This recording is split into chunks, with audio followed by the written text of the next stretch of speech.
Okay. All right. I'm going to try this new approach. I'm going to try to do these quick concept blurbs. Try to keep it under 10 minutes. And this is my second attempt to try to explain shock. So let's begin. So the first one that we're going to talk about is hypovolemic shock. So hypovolemic shock, think about any cause that can decrease volume in your vascular space. So that's usually going to be your hemorrhage. So anything that causes hemorrhage, the patients in the questions are going to have motor vehicle collision. So it could be blunt force trauma, internal bleeding in the abdomen, internal bleeding in the chest, stab, gunshot wound, hypotension, tachycardia, think hypovolemic shock. Similarly, if they have GI bleed, then they can have upper GI bleed, lower GI bleed, and hypotension, tachycardia, think, hemorrhage. So hemorrhagic shock. Dehydration, if they're thinking about like nausea, vomiting, diarrhea, can't keep PO intake, then similarly you got hypovolemic shock in those patients. Okay, so that's kind of the story. All right, and then the biggest cause of these pressures, we're going to talk a lot about these different catheter pressures, these pulmonary artery catheter pressures that you can get. Um, this is where I believe majority of the time the money is. So while you're reading a question, they can trip you up with the actual stuff, the story itself, and you really have to depend on the pressures to tell you what's most likely the differential for that patient. So for the hypovolemic shock, the biggest problem is you don't have enough volume, and importantly, you don't have enough volume going into the left side of the heart, and that's what decreases cardiac output. So when you talk about cardiac output, we talk about stroke volume times heart rate. Okay. So stroke volume has to do with the volume that comes out and the ejection fraction of the left ventricle. So either of those two can play a role. And then heart rate, right? So despite the heart rate going up, you don't have enough stroke volume. And the overall trend is that you get decreasing cardiac output. So the way that the body tries to compensate is by increasing afterload. So you clench your peripheral blood vessels. So afterload, systemic vascular resistance are all the same thing. So think about blood vessels in your arms and your legs are being clenched to try to at least maintain some sort of blood flow to the end organs. And so this is going to be a typical response that you're going to see. So if you follow along with me, you can see that cardiac output decreases and SVR tries to compensate. Okay. Similarly, if you see SVR trying to compensate, your venous O2, which is the amount of oxygen that's left over after it feeds your tissues and comes back into the venous side, is low. And that makes sense because what's happening is as you get lower and lower volume, lower and lower blood flow going throughout the whole body, your body's trying to clench those blood vessels to squeeze them so they can get to the tissues that need them the most. And so it's trying to eat up whatever oxygen it can. And you're not able to, because you don't have that much volume, you don't have enough, um, you know, reserve to try to get replenishment of that oxygen. So it's going to be low. And by the way, um, the number of SVO2 should be about 70%. Okay. So think about like SpO2 when we're talking about pulse ox, it's about 95% or something like that. So think about like 25% of your oxygen gets eaten up by the tissues. And then even a good amount is still returning to the heart, which is 70%. Okay. All right, so that's hypovolemic shock in a nutshell. So there's not really any issues with the right side of the heart, which is CVP. The heart itself is decreasing cardiac output, not because the heart itself is losing function. So it's just because there's no volume to go around. All right. So let me go through cardiogenic shock. So cardiogenic shock, we specifically say the left side of the heart when we talk about cardiogenic shock, because think about the right side of the heart can also fail and cause shock. That's called obstructive shock. We'll talk about that second. Cardiogenic shock is related to what causes. So anything that can cause left heart dysfunction. So MI, heart failure, vascular disease, arrhythmia. So let's write this stuff down right here. So we're talking about LAD occlusion, left circumflex occlusion, aortic stenosis, that's severe, mitral regurg, that's severe. And then I think about AFib with RVR. But, you know, those are like the main ones. I'm sure you can argue several others. And anything that I say here, if I'm, I apologize if I'm saying it incorrectly or if I'm saying it wrong, just correct me. Or if you want to add anything, please add something. I encourage that in the WhatsApp group. Okay. All right. So moving on. The biggest issue with cardiogenic shock is this one right here. Okay. Even though the big arrow down here, you're losing cardiac output.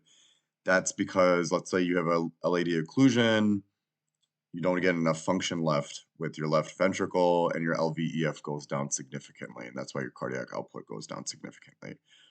Okay, but in order to diagnose it, you need to look at pulmonary capillary wedge pressure, because if anything is not moving forward into the heart, so like for example, the left ventricle is supposed to pump blood forward into the aorta, it's going to go backwards. It's going to go backwards into the left atrium. And pulmonary capillary wedge pressure is synonymous to the left atrial pressures. Okay, so anything that increases left atrial pressure will increase pulmonary capillary wedge pressure. Okay, don't worry about CVP too much right now because I don't want it to trip you up. I want you to focus on a couple things with me. And then similarly to hypovolemic shock, your SVR is going to go up, your mixed venous O2 is going to go down. Okay. And by the way, as we start talking about this is important, cold and clammy. Cold and clammy is associated with your systemic vascular resistance. Just follow along with me at least. That anytime they say the hands are cold, the pulses are thready, peripheral pulses are thready, hands are cold, clammy, your differential should be these top three right here. Okay. All right. So that's left heart failure in a nutshell. Okay. And then obstructive shock. Obstructive shock is right heart failure. Okay. So obstructive shock is right heart failure. So anything that can cause right heart failure. And so you have some of these differentials right here. I just like to write them down. So I'm going to write them down. Specifically, you're going to have a patient who, again, they can be very subtle, but think about anything that can cause PE, but anything that can cause cor pulmonale, so severe COPD, which probably wouldn't cause obstructive shock, but just something to think about. If somebody has severe COPD, they can get cor pulmonale. That's all the reason why I'm trying to mention it. Tension pneumothorax from trauma. Tamponade, which is usually, okay, if we think about tamponade from trauma, like blunt force trauma to the chest, for example, you might have a question that says, patient got into a car accident and the steering wheel hit the patient's chest, you got a big bruise or sternal fracture. And then they might give you JVD and hypotension and tachycardia. That's kind of like how tamponade. They might not give you all of Bextriad, is what I'm trying to say. And then anything that can cause pulmonary hypertension.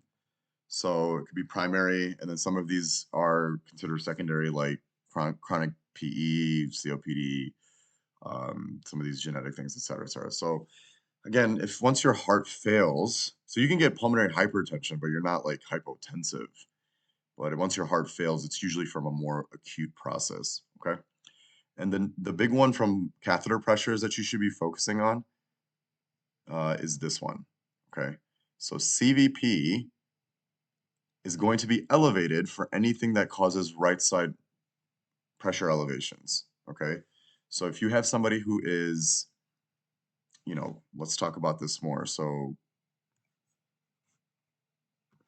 even RCA occlusion, tricuspid regurg, severe pulmonic stenosis, anything that can cause right-sided heart failure, you're going to get elevated CVPs. CVP is synonymous to right atrial pressures, similar to how pulmonary capillary wedge pressures are synonymous to left atrial pressures. And so if, again, similarly to left heart failure, if your right heart is not pumping blood to the lungs, it's going to go backwards into your venous system. So you're going to get JVD in these patients. You're going to get lower extremity edema, hepatic congestion. And I forgot to mention in cardiogenic shock, you may not get those findings, and they might trip you up on that. You might be expecting them. So let me follow up with this. The reason why there's elevated CVP in the cardiogenic shock is because the most common cause of right heart failure is left heart failure. That's why they're saying this. But when you're trying to differentiate, when you're trying to differentiate between if this is right side or left side, this is going to be where the money's at for left-sided heart failure.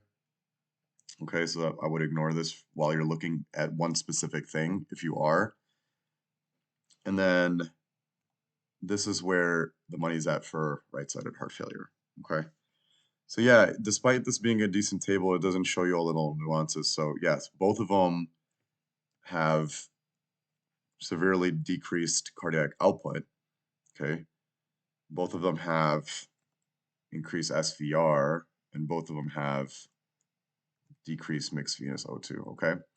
So that's why I'm trying to focus on this, because they look very similar, but I want you to focus on those two things, which is CVP for obstructive shock and pulmonary capillary wedge pressure for left side heart failure or cardiogenic shock. Because even though this picture is telling you that pulmonary capillary wedge pressure might be increased in cardiac tamponade, it's typically right heart disease. It's it's failure because the fluid around the heart, the right ventricle collapses. That's one of the findings that you might see on echocardiogram is RV collapse.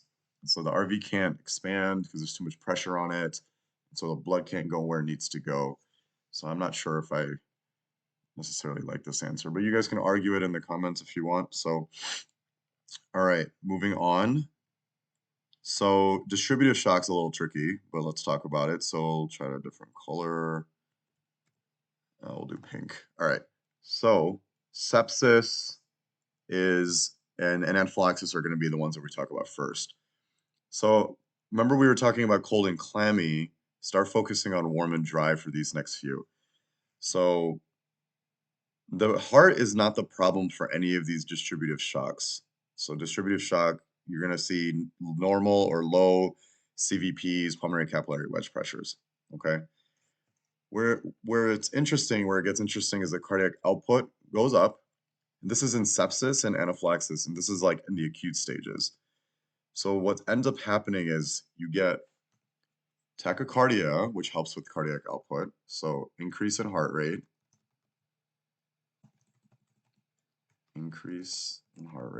okay? And then you get hyperdynamic EF. So you get an increase in EF as well. Okay, so increase in EF plus an increase in heart rate actually increases the cardiac output. And this is a response. This is not the cause. So that's what I'm trying to we're going backwards a little bit here. But focus this. The main driving force is leaky blood vessel. So your leaky blood vessels in the capillaries where tissue perfusion happens at its highest is in the capillaries. Those blood vessels are getting leaky. So you're not getting blood flow where it needs to go. You're not getting blood where it needs to go. You're not getting oxygen where it needs to go. And so just like similarly for these top three, for example, like with obstructive shock, you get a decrease in cardiac output, but then in response, you get clenching of those blood vessels. The opposite is happening here. The driving force for distributive shock is you get leaky blood vessels, and the response is your heart is trying to increase its compensation. Okay, to try to, because think about leaky blood vessels, and so your heart's still working, so your heart's going to try to pump a little bit harder, because some of the blood is still getting to those tissues, even despite being leaky blood vessels. So the heart's going to try to pump as much blood to that area to increase the chances of perfusion. And look, the opposite happens here. This is one time that we've encountered so far where your mixed venous O2 content is increased in these patients. And what's happening is that you get oxygen because your lungs are, diffusing oxygen into the bloodstream. Your heart is pumping that oxygenated blood out to the arteries, but it can't go where it needs to go, right? Because the leaky blood vessel, what's happening with not being able to perfuse your tissues. So all that oxygen passes by where it's supposed to go and then just gets recirculated. And that's why your venous O2 is elevated from baseline. Okay. So this can happen in early sepsis. And so early sepsis is, uh, the first several hours, let's just say the first 12 hours, just for the sake of argument. But if it was days, several days later, this wouldn't be happening. Your heart will start to give up. But importantly, what I want you guys to keep in mind for sepsis and anaphylaxis, especially sepsis, you're gonna get, I'm just gonna write here, you're gonna get bounding pulses because you get an increase in pulse pressure. Okay, so you're hypotensive, but then you get a separation between your systolics and diastolics. So that's important. And based on that equation, you get this increase in pulmonary pressure.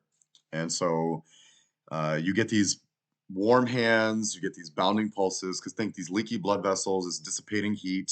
If you have clenched blood vessels, it's retaining heat. Similarly, like if you go outside in the cold, your hands feel cold, your body's trying not to lose core temperature by dissipating heat in the cold, so it clenches the blood vessels in the peripheries. So in this state, you're getting leaky blood vessels, so it's actually distributing more heat into the hands, so you get warm and dry hands, and then bounding pulses. So think about it like that. Those are some key findings to try to differentiate what type of shock this is. All right, and so that's sepsis and anaphylaxis in a nutshell. So if we're talking about, for example, if they are gonna try to trip you up, they might give you multi-ordered questions. So just don't forget, like, what are the causes for the leaky blood vessels are a little different. So if we're talking about sepsis, it's TNF alpha, interleukin 1, interleukin 6. You guys probably know better than me about this stuff. But then IgE, if we're talking about anaphylaxis, okay, IgE mediated. Um, whatever the story is, they might not even give you the full story. They might not say that some kid ate a peanut and now is in shock. They might just present this way when they come to the emergency room, and you don't have all the story, you don't have all the details. And so, some other findings that might be helpful are like angioedema, throat closing, decreased breath sounds everywhere because the throat is so tight and closed, they can't get air exchange where it needs to go. Versus if it's sepsis, they might have like a pneumonia and fever and crackles in one area or rhonchi in one area. So that's how I try to anticipate how to differentiate these two. If those are like two attractive answer choices for this patient. All right, last but not least is CNS injury. So CNS injury is a little bit different because remember we were just trying to use SVR and cardiac output to try to show which one's a driving force and which one's compensating. So for example, with these three shocks, it was the cardiac output that was kind of failing, and SVR is trying to compensate. And then with sepsis and anaphylaxis, it's the opposite. Okay, so how do you explain this? Like, how do you explain the cardiac output going down? So this is going to be a patient who has cervical spinal cord injuries. It's going to be some sort of higher up, like brain, cervical spinal cord, but it's usually so if it's going to be cervical or thoracic, something like that, it's going to have to do something with the sympathetics. Okay, so sympathetic drive goes down. So your sympathetics help with your heart rate. It helps with kind of helping with clenching the blood vessels. So just think about anytime there's some sort of injury to the spinal cord. Don't think about it too much, but yeah, the spinal cord injury, sympathetic drive goes down. So you get peripheral vasodilation, and since sympathetics help also with increasing your heart rate is going to do the opposite. It's going to go down. And again, you get leaky blood vessels, you get a decreased heart rate, so kind of everything is down. This is the one scenario where you see everything is down, and you get mixed venous O2 content that's elevated because of the same reason. It's leaky blood vessels not perfusing tissue, and it's not going where it needs to go. All right, so hopefully that this is helpful. I'm going to try to do this more. If you guys like this, just let me know, please. And, I'm hoping to try to keep these short, concise, and then hopefully you can speed up so you can do 2x speed or whatever. So I hope you enjoy this and on to the next one.